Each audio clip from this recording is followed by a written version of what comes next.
వేసవి అంటేనే ఎండల దాడి.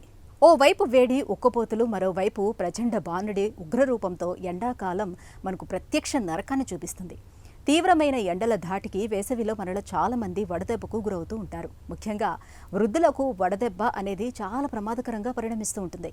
సకాలంలో సరైన ఉపశమన చర్యలు తీసుకోకపోతే వడదెబ్బ మూలంగా ప్రాణాలు కూడా ప్రమాదంలో పడుతూ ఉంటాయి.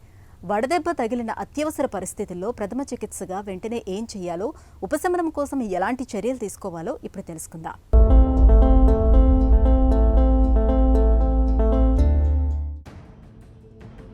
వడదెబ్బ వేసవి విసిరే పంజా ఇది.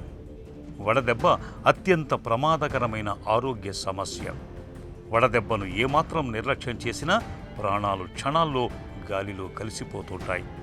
సహజంగా ఎండల వేడిని తట్టుకునేందుకు మన శరీరం చెమట రూపంలో నీటిని బయటకు పంపి తనను తాను రక్షించుకుంటూ ఉంటుంది. కొన్ని సందర్భాల్లో ఈ ఎండల తీవ్రతను నియంత్రించే వ్యవస్థ మన శరీరంలో విఫలమైనప్పుడు మనిషి అపస్మారకంలోకి వెళ్ళటం, అసలు చెమటలు పట్టకపోవటం, తలపోటు, వాంతులు, తీవ్రమైన జ్వరం లాంటివి వచ్చి ప్రాణాపాయ స్థితిలోకి వెళ్లే ప్రమాదం ఉంది. వడదెబ్బ తగిలిన వారిలో శరీర ఉష్ణోగ్రత ఒక్కోసారి 105 డిగ్రీల దాకా వెళుతుంది. శ్వాసక్రియ వేగం పెరుగుతుంది.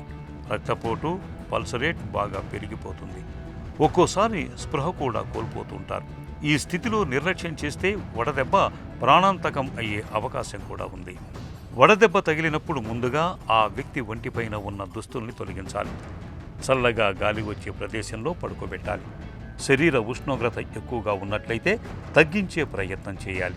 తడిబట్ట లాంటిది కప్పటం వల్ల మంచి ఫలితం ఉంటుంది. గ్లూకోజ్ నీళ్లను లేదా కొబ్బరి బోండా నీళ్లను తాగించటం మంచిది. పరిస్థితి మరీ ప్రమాదకరంగా ఉన్నప్పుడు వెంటనే ఆసుపత్రికి తీసుకువెళ్ళాలి. అవసరాన్ని బట్టి ఫ్లూయిడ్స్ ఎక్కించాలి. వడదెబ్బను నివారించుకునేందుకు వేసవి సీజన్లో కాటన్ దుస్తులు ధరించటం మేలు. పసుపు, తెలుపు రంగు దుస్తులు ధరిస్తే మరీ మంచిది. నీళ్లను, ద్రవాహారాలను ఎక్కువగా తీసుకోవాలి. బయటకు వెళ్లాల్సి వచ్చినప్పుడు తప్పనిసరిగా గొడుగును వాడుకోవాలి. వేసవిలో దూరపు ప్రయాణాలు చేయకపోవటం ఉత్తమం.